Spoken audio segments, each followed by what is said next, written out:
పరిశుద్ధ గ్రంథము తెరచి ప్రకటన గ్రంథము 22వ అధ్యాయం మొదటి నుండి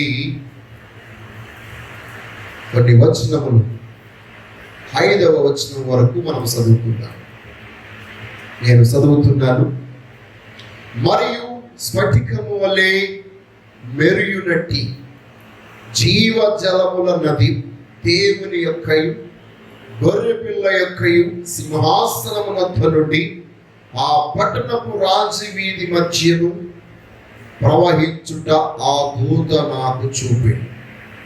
ఆ నది యొక్క ఈవలను ఆవలను జీవవృక్షముండెను. అది నెలకు ఫలించు 12 కాపులు కాయను. ఆ వృక్షము యొక్క ఆకులు జనములను స్వస్థపరచుటకై వినియోగించు. ఇక మీదట శాపగ్రస్తమైనది ఏది దానిలో ఉండదు. దేవుని యొక్కయు గొర్రెపిల్ల యొక్కయు సింహాసనము దానిలో ఉండును. ఆయన దాసులు ఆయనను సేవించుచు ఆయన ముఖ దర్శనము చేయుచుదురు. ఆయన నామము వారి నొసల్లయందుండును. రాత్రి ఇక ఎన్నడూ ఉండదు. దీపకాంతి అయినను సూర్యకాంతి అయినను వారికి అక్కరలేదు. దేవుడైన ప్రభువే వారి మీద ప్రకాశించును. వారు యుగ యుగములు రాజ్యము చేయుదురు. చదవబడిన ఈ లేఖనములో నుండి దేవుడు మనతో మాట్లాడును గాక. ఆమేన్. హల్లెలూయా. ప్రియమైన బిడ్డలారా, ఈ వాక్య భాగాన్ని ఒకంత మనం పరిశీలన చేద్దాం. ఈరోజు మన వాక్యాంశం చివరకు పరిపూర్ణత. చివరకు పరిపూర్ణతలోనికి వెళ్ళుట. ఈరోజు మన వాక్యాంశం పర్ఫెక్ట్ ఎట్ లాస్ట్. చివరకు మనము పరిపూర్ణతలోనికి వెళ్ళుచున్నాం. మొదటి మార్నింగ్ సెక్షన్లో నేను వేరొక అంశాన్ని దేవుని వాక్యం బోధించాను. మార్నింగ్ సెక్షన్లో నేను చెప్పినటువంటి వాక్య భాగం ఏమనగా, నేను చెప్పినటువంటి లేఖనం ఏంటంటే మార్నింగ్లో ఇప్పుడు చెప్పినటువంటి అంశం కాకుండా నేను చెప్పాను, మంచి రోజుల కొరకు మనం ఎదురు చూచుట. Longing for good days.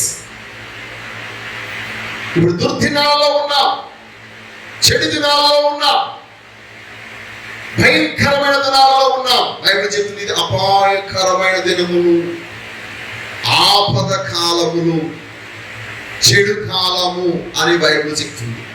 అలాంటి దినములలో ఉన్న మనము ఎలాగ మంచి రోజుల కొరకు ఎదురు చూడాలి? How can we look forward for a good days?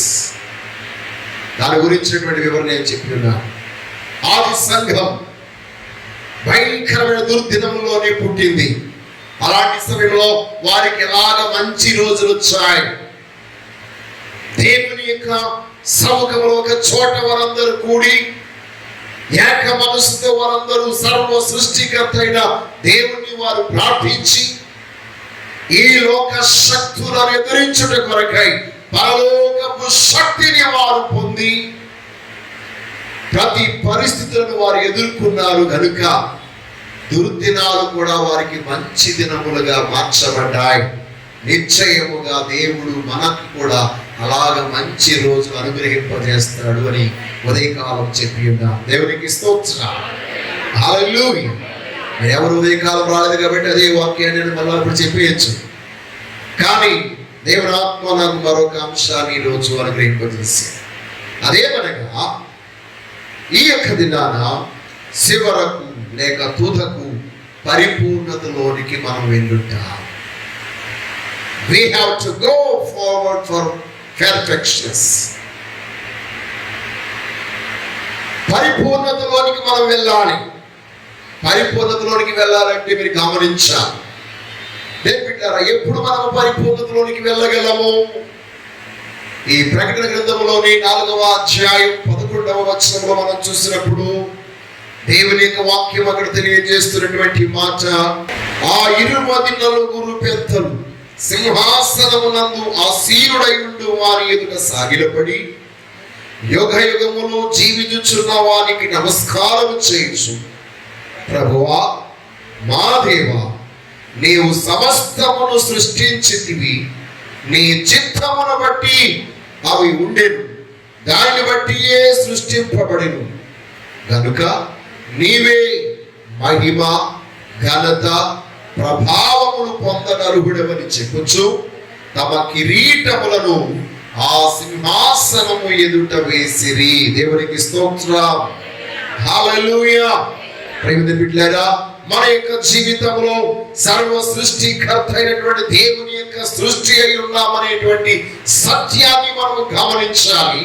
ఇక్కడ మనం గమనించినప్పుడు 4 జీవులను, 24 పెద్దలను, వారు మహాదేవుని యొక్క సింహాసనము, ధవల సింహాసనము ఎదుట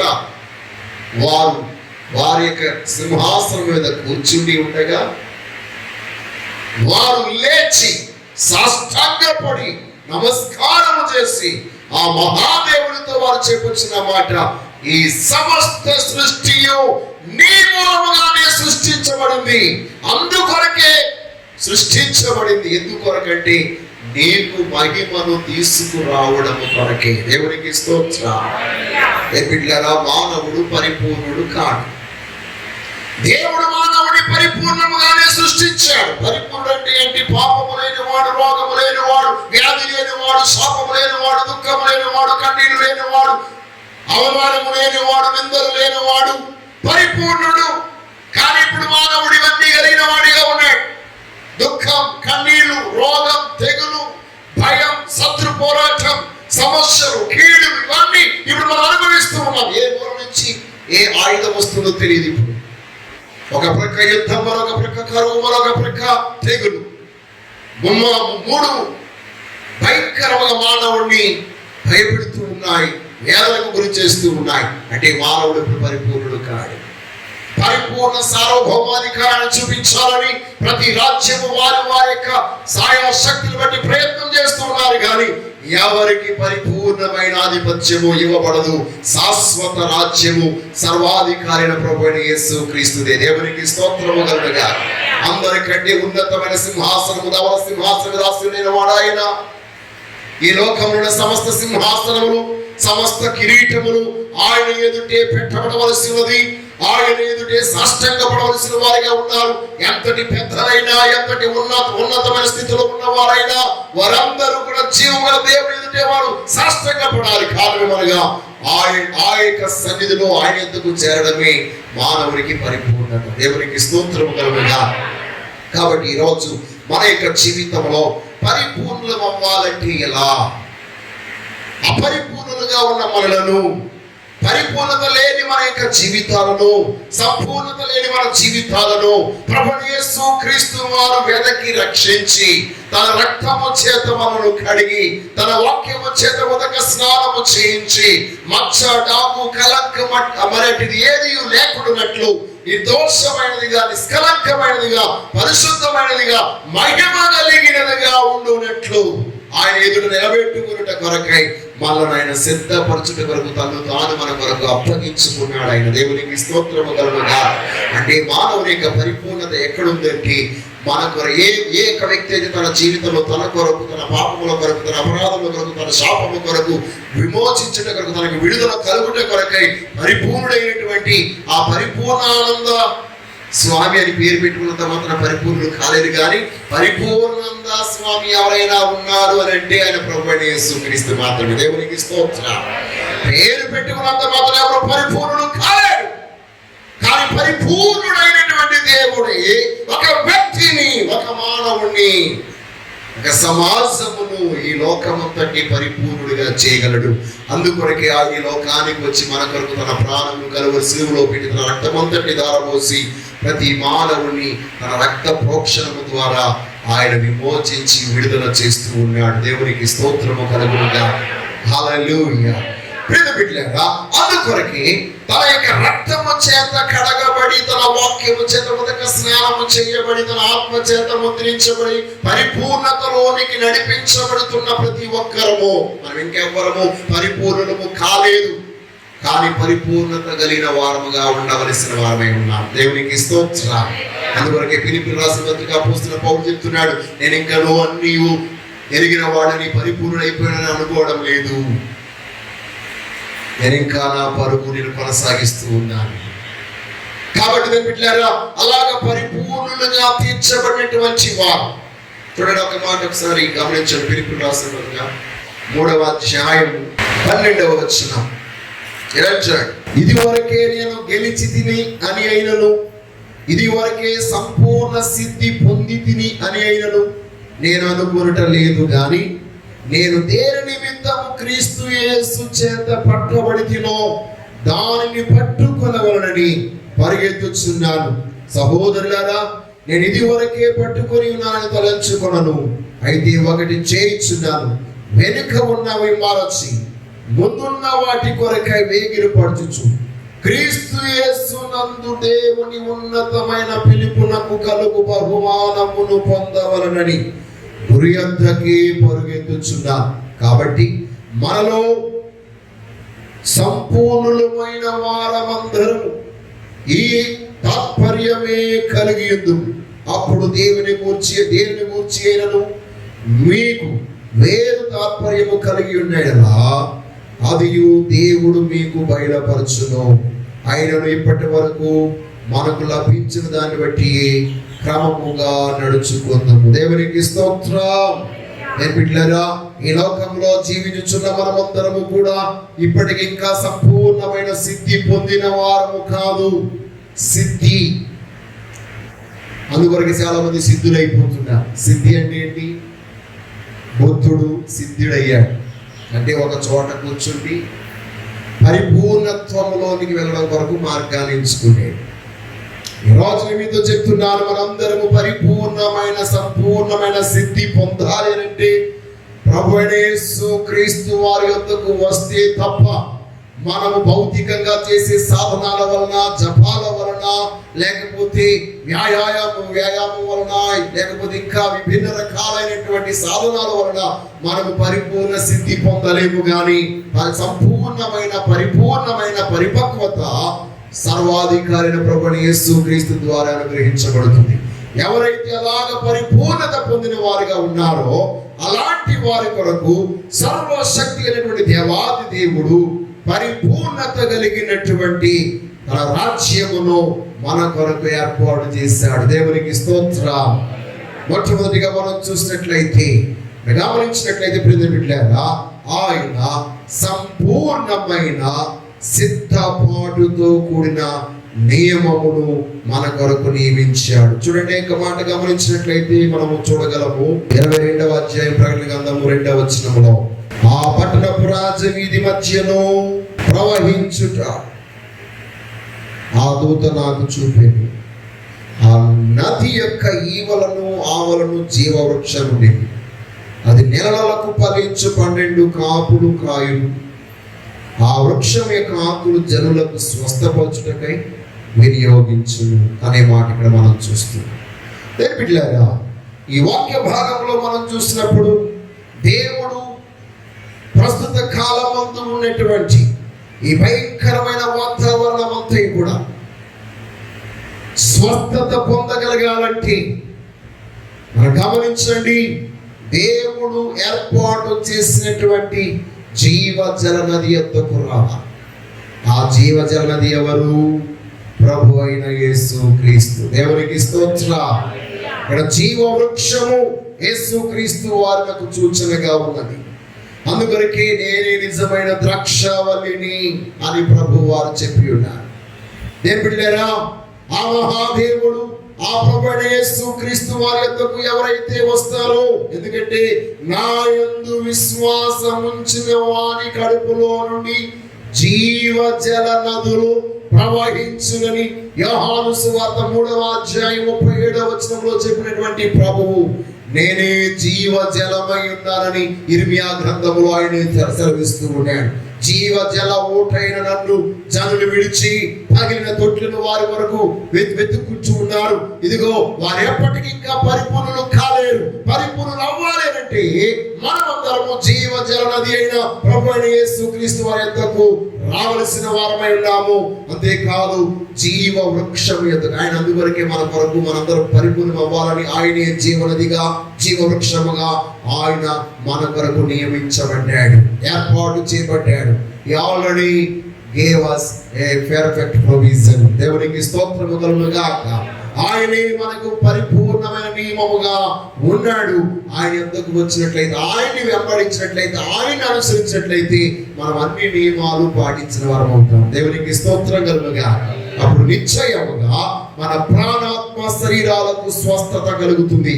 అంటాడు 12 నెలలు 12 కాపులు కాస్తుంది.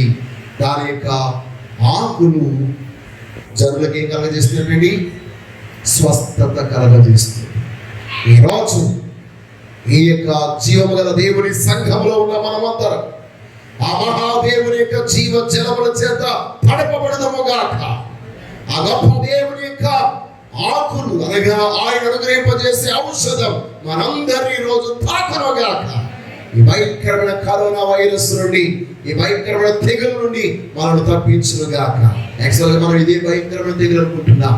దీనికంటే భయంకరమైన తెగులు ఇంకా ముందు రానై ఉన్నాయి అంటున్నారు సైన్సిస్టులు. ఎలాంటి తెగులు వచ్చినా దాని నుండి నువ్వు తప్పించబడాలి, కాపాడబడాలంటే ఈ భూలోకంలో మనకి పరిపూర్ణమైనటువంటి శ్రేష్టమైన స్థలము మనకి ఎక్కడ లేదు. శ్రేష్టమైన స్థలము పరలోక రాజ్యంలో ఉంది. అందుకొరకు ఏ తెగులు లేని రాజ్యాన్ని దేవుడు మన కొరకు నియమించాడు, ఏర్పాటు చేశాడు. దేవునికి స్తోత్రం. హల్లెలూయా. రెండవదిగా మనం చూసినట్లయితే ప్రియమైన బిడ్డలారా, దేవుడు మన యొక్క జీవితంలో పరిపూర్ణమైన ఆశీర్వాదమును అనుగ్రహించువాడై ఉన్నాడు. ఆయన మనందరి కొరకు ఏ ఆశీర్వాదాన్ని సిద్ధపరిచాడు? ఏ పర్ఫెక్ట్ బ్లెస్సింగ్, పరిపూర్ణమైన ఆశీర్వాదం. ఇప్పటి వరకు ఏ మానవుడు ఈ భూమి మీద పరిపూర్ణమైన ఆశీర్వాదాన్ని పొందలేదు. పరిపూర్ణమైన ఆశీర్వాదం అంటే ఏంటి తెలుసా? నేను ఆశీర్వదించబడ్డాను అన్నవాడు మరొక దాని కొరకు ఎదురు చూడండి. కానీ మనం అందరూ ఇప్పుడు నేను బైక్ ద్వారా ఆస్వాదించబడ్డాను అని అంటున్నాం. బైక్తో సంతృప్తి పొందుతున్నామా? కారు కావాలనుకుంటున్నాం. అంటే దాని ఆశీర్వాదం ఏ ఆశీర్వాదం కాదనమాట, పరిపూర్ణమైన ఆశీర్వాదం. ఒక ఇల్లు కావాలని కోరుకుంటున్నాం. ఆ ఇల్లు కలిగిన తర్వాత మనకు ఇంకొకటి కావాలని కోరుకుంటున్నాం. అంటే ఆ ఆశీర్వాదం పరిపూర్ణమైనది కాదు. పరిపూర్ణమైన ఆశీర్వాదము మనకి సంపూర్ణమైన నిత్యమైన సంతృప్తిని కలగజేస్తుంది. అంతేకాదు మరొకటి కావాలి అనే కోరిక మనలో ఉండదు. దేవునికి స్తోత్రము కలుగునుగా. అలాంటి పరిపూర్ణమైన ఆశీర్వాదం మనం పొందబోతున్నాం. ఆ రాజ్యంలో అది నాకు కావాలి, ఇది నాకు కావాలనుకునే వారంగా మనం ఉన్నాం. అసలు నాకేమీ అవసరం లేదు, ఆయనే ఉన్నాడు నాకు అనుకుంటున్నాం. దేవునికి స్తోత్రం. ఒక మానవుడికి పరిపూర్ణమైన ఆశీర్వాదమే ప్రభు అయిన యేసుక్రీస్తు. దేవునికి స్తోత్రం కలుగుగా. హల్లెలూయా. He himself is the a perfect blessings to every person. కాబట్టి ప్రియమిత్రులారా, మన యొక్క జీవితంలో ఈ సత్యాన్ని మీరు గమనించాలి. యేసుక్రీస్తే మనకి పరిపూర్ణమైన ఆశీర్వాదమై ఉన్నాడు. ఆయన మనకుంటే ఇక ఏది మనకు అక్కర్లేదు. ఏది నీకు అక్కర్లేదని ఈ లోకంలో నువ్వు ఎప్పుడు అనుకోలేదు. పిల్లలకు పెళ్ళి అయితే సరిపోతుందండి, నాకు ఇంకంతే చాలు, ఇంకేం అవసరం లేదు అంట. పెళ్ళి అయిన తర్వాత నాన్న పుడితే చాలండి, అది అయిపోతే ఇంకా నాకేం అవసరం లేదంట. మానవ పుట్టిన తర్వాత వాళ్ళ భవిష్యత్తు కూడా నేను చూడాలి కదా. ఇలాగ మనకి కోరికలు ఏమైపోతున్నాయి? పెరిగిపోతున్నాయి. కానీ ప్రభువే మనకి పరిపూర్ణమైన ఆశీర్వాదం ఉన్నప్పుడు ఇక పిల్లలు జనలు ఈ వాటి గురించి వీటి గురించి మనం ఆలోచించాం. దేవునికి స్తోత్రం కలుగుగా. హల్లెలూయా. మూడవదిగా మనం చూసినట్లయితే బిడ్డలారా, మనము సంపూర్ణమైన లేక పరిపూర్ణమైన ప్రభుత్వములోనికి అడుగు పెడతాం. దేవునికి స్తోత్రం. ఈ లోకంలో ప్రస్తుత కాలంలో ఉన్నటువంటి ప్రభుత్వములన్నీ అపరిపూర్ణమైనవి. అవి సంపూర్ణమైనవి, పరిపూర్ణమైనవి కావు. ఉదాహరణకి చైనా అధ్యక్షుడు ఎన్నో సంవత్సరాలుగా పరిపాలన చేస్తున్నాడు. రష్యా అధ్యక్షుడు అయితే మనవాడు 20 సంవత్సరాలుగా మనవాడిని ఎంతగా పరిపాలన చేస్తాడు. ఎన్ని సంవత్సరాల నుంచి వారు చేసినప్పటికీ వాళ్ళకి ఒక ముగింపు అనేది ఉంది. They have a limit. వారికి కొన్ని పరిమితులు ఉన్నాయి.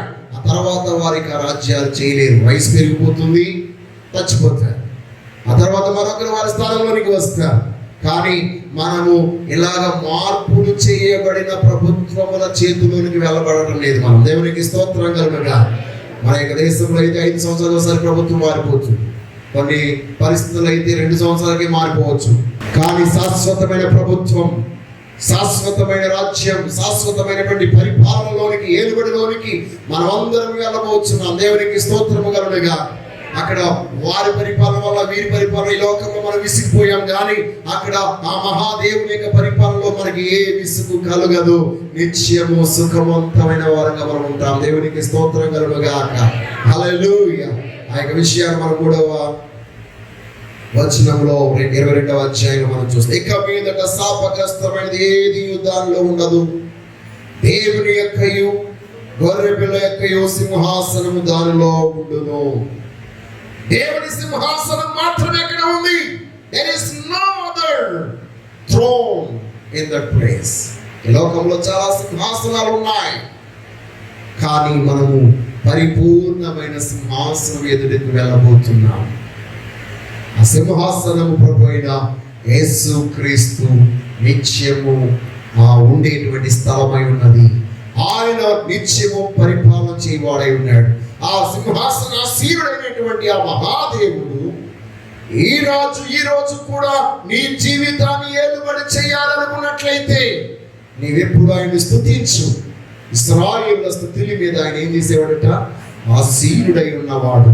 కాబట్టి నిశ్చయముగా నీ గృహంలో ఉండి నీ బ్రతుకును ఆయన పరిపాలన చేస్తాడు. ప్రభు యొక్క పరిపాలన ఉన్నప్పుడు నీవు పరిపూర్ణతలోనికి వెళ్ళగలుగుతావు. దేవునికి స్తోత్రం కలుగుగా. ఈ లోకపు సంబంధమైన పరిపాలన కూడా సకసక జీవితాలు మాత్రమే కలగజేస్తూ ఉంటాయి. ఒక్కొక్క రీతిలో పరిపాలన చేస్తూ ఉంటారు. ఏది పరిపూర్ణత కాలేదు. పరిపూర్ణ రాజ్యాన్ని వారు స్థాపించలేరు, పరిపూర్ణ రాజధానిని వారు నిర్మించలేరు. కానీ పరిపూర్ణత కలిగిన రాజధానిని, రాజ్యాన్ని నిర్మించిన వాడు పరిపూర్ణుడైన ప్రభువైన యేసుక్రీస్తు. ఆయన పరిపాలనే పరిపూర్ణమైనది.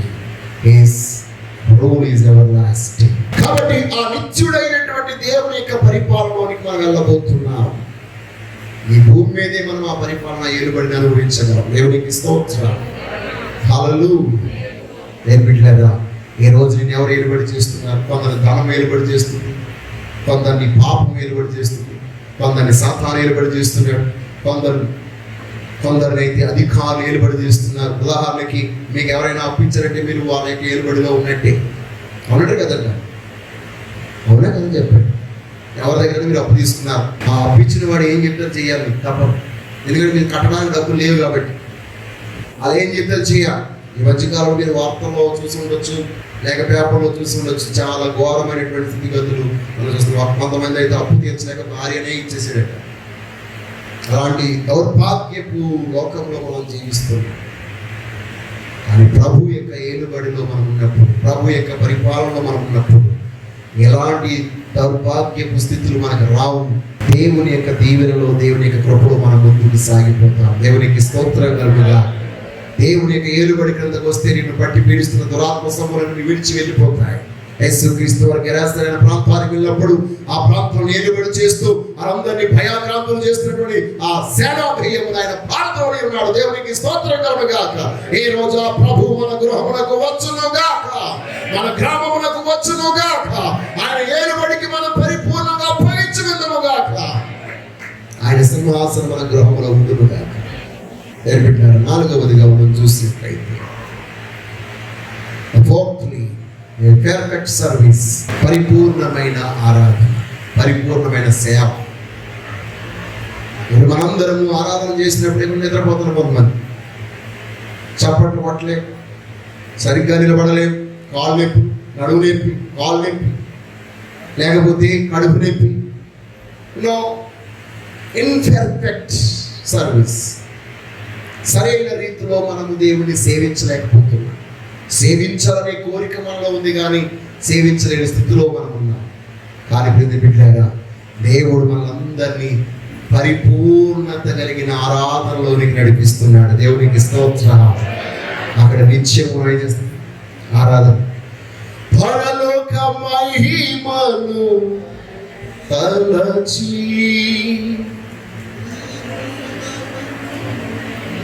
నీ పాద పద్మములపై ఒరిగి పరలోక సైన్య సమూహాలతో కలసి నిత్యారాధన నే చేయు ప్రశాంతవేళ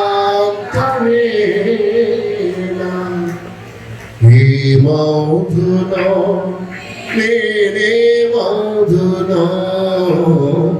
ఏమౌదునో నేనేమౌదునో ఆరాధన స్తుతి ఆరాధన ఆరాధన నిత్యారాధన.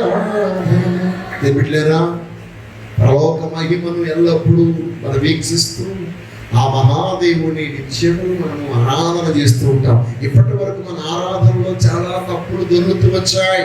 కొందరు ఒకలాగా, మరి కొందరు ఒకలాగా ఆరాధన చేస్తున్నారు. వారి వారికి ఇష్టానుసారంగా కొన్ని డినామినేషన్స్ అయితే వారి ఇష్టానుసారంగా ఆరాధిస్తున్నారు.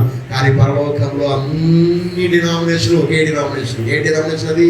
ప్రభువైన యేసుక్రీస్తు డినామినేషన్. దేవునికి స్తోత్రం. There is no difference between anybody worship. అక్కడ ఆరాధనలో, సేవలో ఏ వ్యత్యాసాలు ఉండవు. అందరూ ఒకేలాగా ప్రభువుని ఆరాధిస్తారు. ఆ పరిపూర్ణ ఆరాధన కొరకై నేను వీక్షిస్తున్నాను, మీరు వీక్షిస్తున్నారా? వీక్షిస్తే దేవునికి స్తోత్రం చెప్పండి. హల్లెలూయా. ఈ లోకంలో అన్ని పోరాటాలే, గొడవలే. కీబోర్డు వాయించడం గొడవ, ప్యాడ్స్ కొట్టడానికి గొడవ, పాట పాడడానికి గొడవ. ఏమండి, అందుకొరకే దేవుడేమో మైక్ లేకుండా తీసేసినట్టు. ఇప్పుడు మాస్టర్ గారే పాడాలంటే మాస్టర్ గారే వాక్యం చెప్పాలంటే ఎవరు మైక్ పట్టుకోవడానికి లేదు.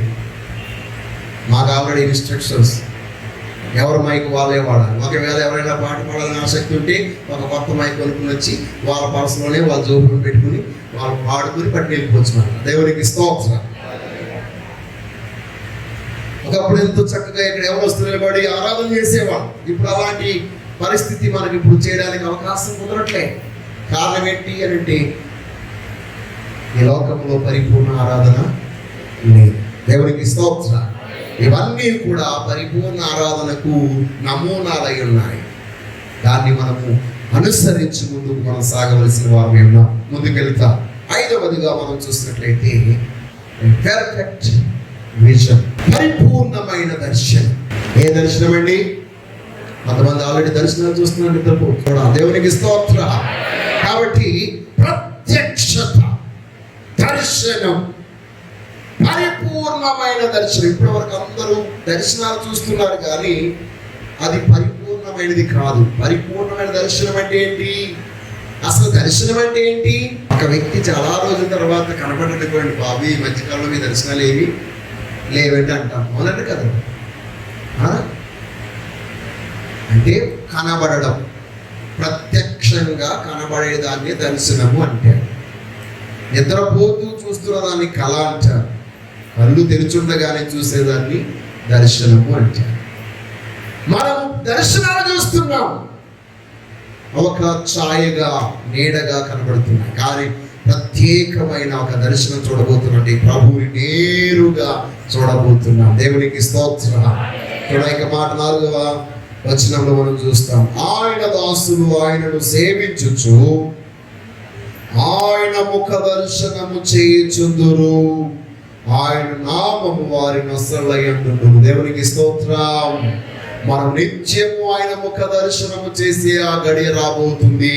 అదే పెర్ఫెక్ట్ విజన్, పరిపూర్ణమైన దర్శనం. యేసయ్య గారి పాడిన పాటలో మరొక పాట లాస్ట్ మీద ఉంటుంది. కలవరపడి నీ కొండల వైపుని ఆ పాటలో చివరి శరణం. ఏంటో చివరి శరణం చెప్పండి, తెలీదు. నిత్యము కథలని సీయోను కొండపై యేసయ్యా యేసయ్యా యేసయ్యా యేసయ్యా నీదు ముఖమును చూచుచుని పరవశించి దేవునికి స్తోత్రం. ఆయన యొక్క నిత్యమైనటువంటి ముఖము నిత్యము వీక్షిస్తూ నిత్యము మనము పరవశించే ఆ గడియలోనికి మనం రాబోతున్నాం. అదే నిజమైన దర్శనం, అనగా పెర్ఫెక్ట్, పరిపూర్ణమైన దర్శనం. అనగా ఇప్పటి వరకు మనం దర్శనంలో కలలో చూసాం, ప్రత్యక్షంగా మనం చూడబోతున్నాం. దేవునికి స్తోత్రం కలుగుగాక. ఆ సమయం కొరకు మీరు ఎవరికైనా ఆశ ఉందా? ఇప్పుడు ఎలాంటి ఆశలు ఏం లేవు. ఎక్కడ ఏం జరిగిపోతుందో అది తెలుసుకోవాలని ఆశ ఎక్కువైపోయింది. మీరు ఎంతమంది పరిపూర్ణమైనటువంటి ఆ ఉన్నతమైన స్థితిలోనికి సిద్ధి పొందడం కొరకు ఈ కరోనా కాలంలో 4 నెలలు ప్రభువునందు భయభక్తులు కలిగి ఆయన వేడుకున్నారు. ఎంత హ్యాపీ, ఎంత ఫ్రీ. మాస్టర్ గారు లేరు, తిట్టేవాళ్ళు లేరు, కొట్టేవాళ్ళు లేరు, అడిగేవాళ్ళు లేరు. మన ఇష్టం ఉంటే మాత్రం ఇస్తాం, లేకపోతే పూర్వకంగా తిరుగుతాం. అలాగైపోయింది 4 నెలలు. ఇంకా ఎంతకాలం ఉంటుందో, ఎలాంటి పరిస్థితులు ఉంటాయి. పోయిన సంవత్సరం అంతా నేను నా నెత్తి నోరు మొత్తుకుంటూనే ఉన్నాను, వచ్చే సంవత్సరం భయంకరంగా ఉంటారు బాబు అని. అప్పుడు ఎవ్వరు వినలేదు. ఇప్పుడు మాత్రం అంటే మాస్టర్ గారు అప్పుడు చెప్పారు, ఇప్పుడు మాకు అది తెలిసింది. దేవునికి స్తోత్రం. హల్లెలూయా. నేను లేని సమయంలో మీరు ఎలాగ ఆరాధిస్తారని కూడా చెప్పాను నేను. దేవుని బిడ్డలారా, దైవ ప్రత్యక్షతలోకి మనం వెళ్ళబోతున్నాం. ఇంక 2 మాటలు చెప్పి నేను ముగించేస్తా. 6వదిగా మనం చూసినట్లయితే, మనము పరిపూర్ణమైన ప్రతిబింబములోనికి వెళ్ళబోతున్నాం. We will be a perfect reflection. ఇప్పుడు కేవలము నీడగా ప్రతిబింబిస్తున్నాం. ఉదాహరణకి చెప్పాలంటే, ప్రతిబింబము అని అనగా అర్థం ఏంటంటే, మరొకరి యొక్క సహాయంతో మనము కనబడడం. దాన్నే ప్రతిబింబం అని అంటాం. ఉదాహరణకు మీరు ఎవరైనా చెప్పగలరా? సృష్టిలో ప్రతిబింబం ఎవరో? సూర్యుడు స్వయం ప్రకాశం, చంద్రుడు ప్రతిబింబమై ఉన్నాడు. ఏంటి? సూర్యుని యొక్క ప్రకాశం ద్వారా ప్రకాశించేవాడు. దేవునికి స్తోత్రం. అవునా కదా చెప్పండి. అలాగే మనమందరము ఇప్పుడు మన యొక్క జీవితంలో ప్రభు యొక్క సహాయం బట్టి, ప్రభు యొక్క ప్రతిబింబాలుగా మనమందరము తీర్చబడ్డాం. కానీ పరలోక రాజ్యంలో పరిపూర్ణ ప్రతిబింబములు కంటే మనముగానే ప్రకాశించే వారంగా ఉంటాం. నేను లోకమునకు వెలుగై ఉన్నాను, మీరు లోకమునకు వెలుగై ఉండుడి అని చెప్పినటువంటి ఆ ప్రభు వారు మనందరి పరిపూర్ణమైన ప్రతిబింబాలుగా మార్చబోతున్నాడు. దేవునికి స్తోత్రం. 7వదిగా మనం చూసినట్లయితే బిడ్డలారా, మనమందరము పరిపూర్ణమైన ఇల్యుమినేషన్, అనగా పరిపూర్ణమైన ప్రకాశములోనికి వెళ్ళబోతున్నాం. ఇప్పటి వరకు మనందరం టెంపరరీ లైటింగ్ లో ఉన్నాం. We are not perfect light, we are not in the perfect light. సూర్యుడైనా ఉదయం ఉంటాడు, సాయంత్రానికి ఉంటాడు. మనం వేసుకునేటువంటి లైట్ అయినా సరే రాత్రిపూట వేసుకుంటాం, పగ వేసుకోం. అది కూడా ఆన్ అండ్ ఆఫ్ ఉన్నాయి. కానీ నిత్యము ప్రకాశించే ప్రకాశవంతమైన తేజో మహిమలోనికి, ఆ మహాప్రకాశపు వెలుగులోనికి మనం అడుగు పెట్టబోతున్నాం. దేవునికి స్తోత్రం. అక్కడ ఆన్ అండ్ ఆఫ్ ఏముండవు. There is no day and night. అక్కడ రాత్రి పగల్లోనేవి ఉండవు. అక్కడ సుఖ దుఃఖాలనే ఉండవు. అక్కడ నిత్యము సుఖమే. అక్కడ దుఃఖం అనేది ఏమి ఉండదు. అక్కడ ఆకలి ఉండదు, దప్పిక ఉండదు. అక్కడ సముద్రము లేదు. అక్కడ మన జీవితంలో దుఃఖాలు, బాధలు ఏమీ లేవు. తిట్టుకోవడాలు, కొట్టుకోవడాలు ఏమి లేవు. జుట్లు పట్టుకోవడాలు లేవు. అత్త కోడళ్ళ పోరాటాలు అక్కడ లేవు. తండ్రి కొడుకులు దెబ్బలాటలు లేవు. ఆస్తుల గురించి పోరాటాలు లేవు. అక్కడ అంతా ఒకటే. ఆ మహా వెలుగులో నిత్యము మనం ఏం చేస్తామట? సంచరిస్తూ ఉంటాం. చూడండి మాట 22వ అధ్యాయం 5వ వచనంలో మనం చూస్తాం. రాత్రి ఎన్నడూ ఉండదు, దీపకాంతి అయినను సూర్యకాంతి అయినను దానికి అక్కరలేదు, వారికి అక్కరలేదు. దేవుడైన ప్రభువే వారి మీద ప్రకాశించును, వారి యుగయుగములు రాజ్యము చేయుదురు. దేవునికి స్తోత్రం. రాత్రి పగలు అక్కడ లేవు.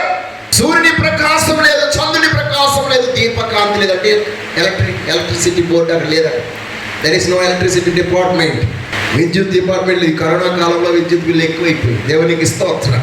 కాబట్టి తగ్గిస్తాడు. ఈయన పెంచేసాడు. కేంద్రంలో ఉన్న వాళ్ళు సహితము విద్యుత్ బిల్లు పెంచేశారని చెప్పేసి వార్నింగ్ ఇచ్చారు. కాబట్టి ఇప్పుడు బిడ్డలారా, మనం పరిపూర్ణమైన కాంతిలోనికి, వెలుగులోనికి వెళ్ళబోతున్నాం. ఈరోజు మనం అనుభవిస్తున్నదంత తాత్కాలికమైనది. ఆ మహాదేవుని యొక్క పరిపూర్ణతను అడుగుపెట్టడానికై మనల్ని మనం సిద్ధపరచుకుందాం. ప్రాణాత్మ శరీరాలను సిద్ధపరచుకుందాం. భక్తిలో, విశ్వాసంలో ముందుకు సాగిపోదాం. దైవ కృప మనం పొందుకుందాం. అట్టి కృప దేవుడు మీ అందరికీ అనుగ్రహించును గాక. ఆమేన్.